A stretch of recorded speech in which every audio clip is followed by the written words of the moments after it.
I want to tell you a story today, one that might even sound familiar, a bit absurd even, and probably ridiculous, but don't concern yourself with that. All you need to know is that the story is true and it is good. How could it not be? It's a story about a perfect potter. Now, the moral of this story is about connection, relationship, mercy, hope, grace, forgiveness, justice, morality, purpose, meaning, and above all else, love. So if you hear some facts in the story that don't seem to support that, please ignore them. If you think that you understand better than the story I'm about to convey to you, that again is 100% true, you don't. In fact, I want you to not lean on your own understanding at all as you listen. Let the spirit of the perfect potter wash over you and show you what is really happening in this utterly amazing story. So where should we start?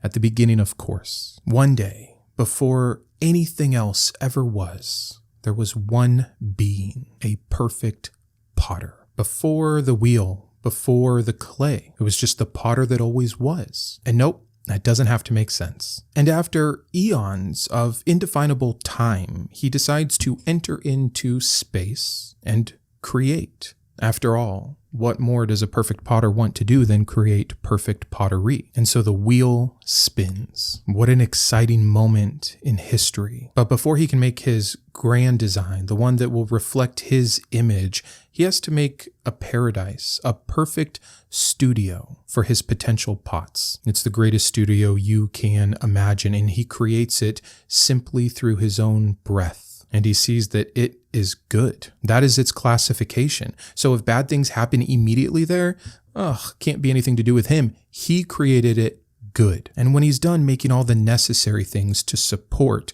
the thing he's most excited about, he creates the perfect pot. It's a sturdy pot. It's a good-looking pot. And it too is good. This completely good thing is in this completely good place, and yet somehow in the story, something's missing, and this perfect potter has an afterthought, the jar. What a great companion piece to his sturdy pot. Now the jar is a bit different. We wouldn't want everything to be the same, but instead of being sturdy like the pot, it is a delicate little jar. It's fragile, more prone to breaking even. Why was it created lesser than? You'd have to ask the perfect potter. So there they are, in this grand, perfect studio, the sturdy pot and the delicate jar. And for a minute, things are pretty good in the studio, except that for reasons unknown to us, because our ways are not nearly high enough to understand, this perfect potter places a do not touch button smack dab in the middle of his perfect studio, with clear instructions to vessels that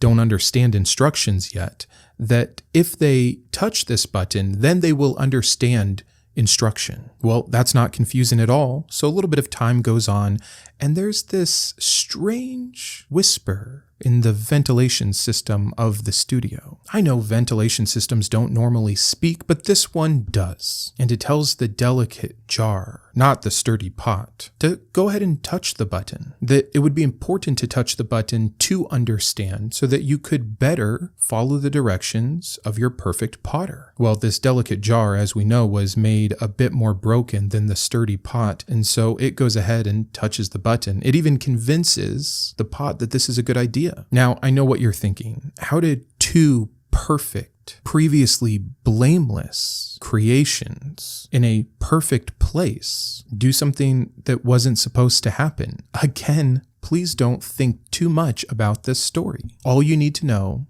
is they did, and oh boy, did it make the potter mad. He took that pot and that jar and he moved them out of his perfect studio, which one could argue wasn't so perfect after all. He couldn't have them that close to him. He could no longer go and sit with them and observe how amazing they were, because upon touching that button, they each got a crack right down their base. This crack was so ugly to the perfect potter. He couldn't even stand for them to be in his presence, and so they are cast out of the studio. Now you might be asking yourself, at any point here, did the potter consider that maybe he had done something wrong? That's a good thought, but you'd be dead wrong about it. Because no, at no point did the potter ever consider that he himself was what was wrong in this scenario. Clearly, it was the ability to be deceived that was just natural for the jar, or how weak the pot was to listen, or how evil that ventilation system was. And yeah, he created all three of those things and said that they were good, but hey, why would he be responsible? But you know what? It's not going to stop him from creating. After all, he loves to make these pots and jars. And he makes a very strange decision. Well, strange if you're using your own understanding. And it is to create a shard tax. Every future pot or jar that he creates will be made with a hairline fracture at its conception. The potter calls it justice, this inherited blemish. Essentially, he's deciding that no pot or jar can ever be perfect again, and yet he will still choose to create pot after pot, jar after jar, and constantly be displeased with them because of their hairline crack, especially when that crack starts to grow larger. Now, I'm going to skip forward in time a little bit, but he just keeps on creating more and more pots, more and more jars, each with the hairline fracture that leads to lots of them being broken. Now, this perfect potter, if there's one thing he hates, that he absolutely detests, it is broken vessels. And there's too many of them now. And even though this potter is perfect and has perfect foreknowledge and chose to make these cracks that he knew would turn into these breaks, he decides that he regrets all of this. And so he starts a great fire. And one by one, he throws in every single pot and jar to be burned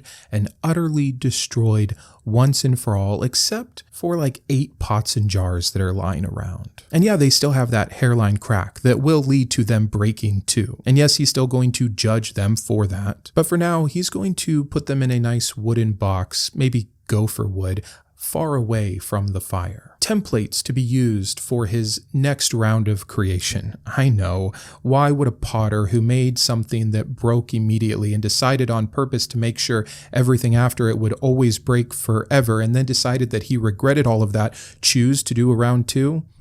Not for us to question. After all, he is the potter. And sure enough, right away when the great fire is over, most of those pots and jars end up breaking as well. But still, the creator continues to let more pots and jars be crafted. And actually, they're starting to get along with each other pretty well. They're starting to complement each other. They're making a great collection. You could say a collection so high that it almost reaches the heavens. Now, this is distressing to the potter. This potter who supposedly wanted his creations to be close to him, who wanted to marvel at their beauty, is now afraid that maybe together things are going too well. And so he's going to split them up. He doesn't like all these similarities. Some will now get handles. Some will be painted a different color. And yeah, that's going to lead to a ton of issues down the road. But this perfect potter with perfect omniscience doesn't need to worry about that now. And so he confuses all of the pots and jars. And then he has a great idea. You know what this whole setup needs is a hierarchy. And so he creates a chosen shelf. This is where his chosen pots and jars will be placed. Ah, what a thing to envy. All the other pots and jars, those are going to be more for practice now. Sometimes to even support the chosen shelf, those pots and jars will have to be broken horribly. Yeah, the potter could have done it a different way, but he's doing it this way. But then a little down the line, something very strange happens, and it doesn't make a lot of sense. This chosen shelf is actually taken, and they hold on to that chosen shelf for like 400 to 430 years, and they treat those pots and jars terribly, so bad that in fact the pots and jars are calling out for their perfect potter for centuries to come and rescue them and place them back in their position of importance, where they can once again be the chosen pottery. Well, you know what? It only took 400 years, but that perfect potter, he finally heard the cries of his chosen pots and jars, and he comes to their rescue. He delivers them from the evil studio where they are kept, and he immediately forces them into seemingly worse conditions. And he punishes them, and he kills a lot of them, but he also makes a covenant. And the cool thing is here, despite how bad the potter said that the last 400 years was for his chosen pottery, he gives permission to his pottery to do the same thing to other pots and jars around them, just never to their own pots and jars. He kind of had to though, because eventually, of course, he doesn't want them to own other pots and jars, but he had to work with these pots and jars where they were at, obviously. Now, a whole bunch of stuff happens. I don't want to get stuck on the story too long, but there's a lot of pots and jars that are sitting in nice studios where the perfect potter wants his pottery to be able to be. And so he helps them destroy utterly all the other pots and jars, even the brand new little ones, so that his chosen pottery can be in the promised studio. Doesn't matter that the studio was already inhabited. That sounds like their problem, a non-chosen problem. Now, during all of this, he wants to be more clear than the first time in the perfect studio, and so he gives them the rule book of clay. Hundreds of rules about what these pots and jars need to do or not do, lest they be smashed. By the way, if you keep them all, you're still cracked. But again, let's not think about this too much. So after the inventory control, the pots and jars are clearly in need of a more stable shelf. And so he chooses a chosen pot, never a jar, to be king of the pottery, to effect his will for the chosen pottery. Now, this perfect potter is the one anointing and choosing which sturdy pot will be ruler. And yet time after time after time after time, they let him down. And of course, he has to punish them. There's one pot that he loves so much. It's a pot after his own heart. And this pot, even though it is after his own heart, is like one of the worst pots of them all. But for whatever reason, the potter doesn't want to destroy it. So he just has all of its jars ravished and its little pot killed. And later he's going to kill like 70,000 of the pots because this pot counted all the pots in the studio. Pretty wild, but again, who are we to question the perfect potter? Now, eventually, these pots and jars are going to make the potter so mad that for a time, he's going to kind of sell these pots off to another lesser potter as punishment, and he's going to punish that potter later for the bad things that it did to his pottery. That is why he got that potter in the first place. But please stop asking questions. Eventually, he'll bring in a third potter who destroys that second potter and lets all the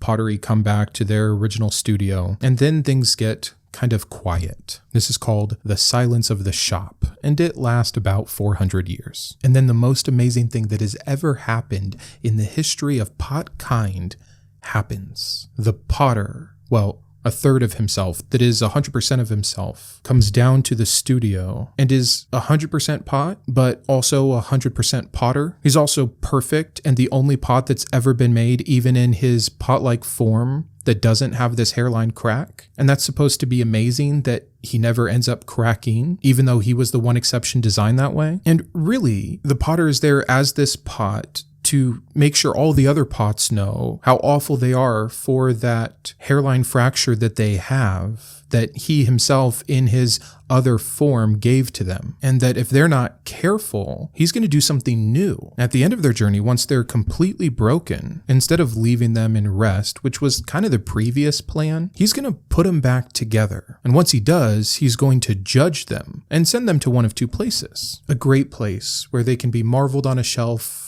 in their perfect form, no more fractures or splinters, if they do everything right. But for most of them, even though he's a perfect potter and he loves every single pot he's ever made and has a plan for each of them and wants them to be with him forever, he'll cast out into the greatest fire they've ever seen, purposely keeping them alive to just endure the burn forever and ever and ever. Again, this hybrid pot calls this justice. Now, if you're thinking that this potter who came down to the studio to be a pot himself is sounding a bit like a bad thing, just keep listening. Can't be a bad thing when this pot is going to take the weight of all of those hairline cracks that, yes, he himself gave to them all and put them upon himself. A self-shattering pot, if you will, a sacrificial pot. Because he himself was so perfect, with no hairline fracture at all. When he utterly breaks, it somehow fixes all the other pots and jars, as long as they believe that he is the potter, that he really became a pot, that he shattered himself for them, and most importantly, that they believe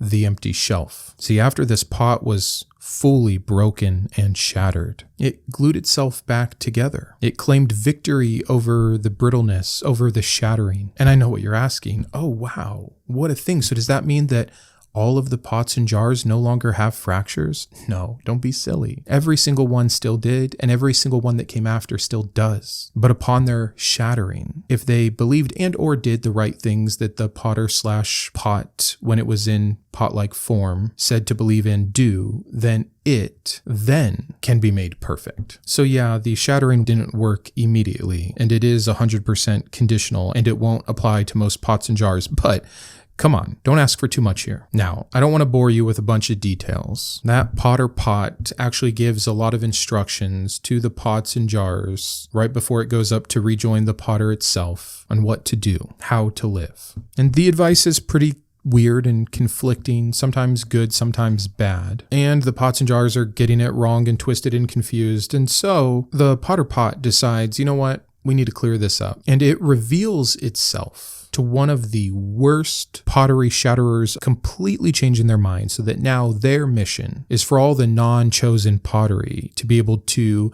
be grafted in as part of the family so that they eventually too can join the chosen pottery on the perfect shelf. And yeah, most of the advice from them is completely contradicting to everything that the potter himself and the potter's pot had said before. But time goes on for thousands of years, even though the potter's pot had said that some of the pots in his generation would not shatter before this great return. But the pots and jars just figured that that meant metaphorically or symbolically or something. They don't need to be concerned with what the potter's pot himself said specifically after saying, truly I tell you. They could just make it up themselves. And so all the horrible things that can happen to pots and jars continue to happen for thousands of years. And even though the potter said that the pots and jars, now that the potter's pot had come, had access to the potter himself and could ask for things they needed and be given guidance and wisdom, the potter ultimately remained very silent and invisible, which was not his MO before. But it doesn't matter because now he lives inside of each pot, inside of each jar. These pots and jars can be new creations once they believe in the potter's pot and everything that he did for them. Now, do they ever turn into new creations? No. Do they look any different than the other pots and jars or act any different? No. And so life just kind of went on, is still going on. But there is a great promise, the final kiln fire. That furnace that the potter's pot had introduced the concept of, well, there's going to be a final moment when this studio will pass away. And along with all the shattered pots and jars, all the living pots and jars will be taken up to the great showroom, while the others are left for a horrendous end of their world. Now, I've been pretty quiet about the ventilation system this whole time, but it's been in the background. It's still been whispering to all of the pots and jars, trying to make sure that they never get to go to the great showroom in the sky. So during this final kiln fire, the ventilation system will also ultimately be destroyed. And all the good little pots and jars that believed in the potter's pot will go to the great showroom, and all the others will burn forever. Because remember, this is a story about justice. So that's the story of the potter and the clay. You know, one that I wanted to make sure that was told accurately, because there's this other source that tells a story of the potter and the clay. And it sounds ridiculous. Some sovereign potter that can do whatever he wants with his clay, that tells the clay it has no right to question its maker, that says that some vessels were made just to be destroyed and others were made to be elect. Wait, is that very different than the story I just told? This can't be right. A perfect potter who blames imperfect pots that he made that way for the very cracks that he built into them, who calls domination love and punishment justice. What am I missing? Didn't this potter have perfect power and perfect foreknowledge? Isn't this story about sovereignty? If you want 100% sovereignty, which is the moral of the potter metaphor, then you also have to have 100% responsibility. No excuse of free will fixes that very simple concept. So kind of leaving the metaphor behind, I wanted to do this video because I have always, since my deconstruction, hated the potter metaphor and how it is used. It is used as a tool, as a weapon against the doubter, the critic, the skeptical mind, who sees the truth of it all and is willing to call a spade a spade. The irony of, on one hand, needing to use a metaphor about something being so great and your maker that you don't get to complain, you don't get to question, while utilizing free will as the excuse to all the questions that the clay was asking. It's baffling. When we see this metaphor in specifically Isaiah, Jeremiah, and Job, it is always negative for the clay. It is always about how the potter is perfect and cannot be questioned. And then Paul makes it worse. When he revisits the metaphor, it is to specifically talk about the lack of free will. So at least it's honest, but yes, worse for our situation, that vessels are made just to be destroyed, except for the few that are made to be elect. We'll close out, but it does make me think maybe the real mark of divinity would have been some kind of humility to admit that the potter could have done better, that it's not all the clay's fault, that doesn't even make sense. Maybe we should demand more from our potter, and maybe that's an okay thing to do. That's it. Thank you so much for being here. I'll see you Tuesday with a new reaction video, and until then, keep thinking. I wanted to personally thank my top tiers of support: my Iconoclast, Ann, Boris, Grant, GVI, Jimmy, Joe, Yes, the Kiboga, Matthew, Perry, and Sean; my Humanist Heroes, Chris, Craig, James, Jared, Christy, and Matthew; my Atheist Advocates, Aquitar, Caleb, Dakota, Dan, Drew, Jeff, Jeffrey, Jugs, Julie, Malcolm, Paul, Sparky, and Thomas, as well as all of my Secular Scholar patrons. And for anyone else, would you consider joining these fine people?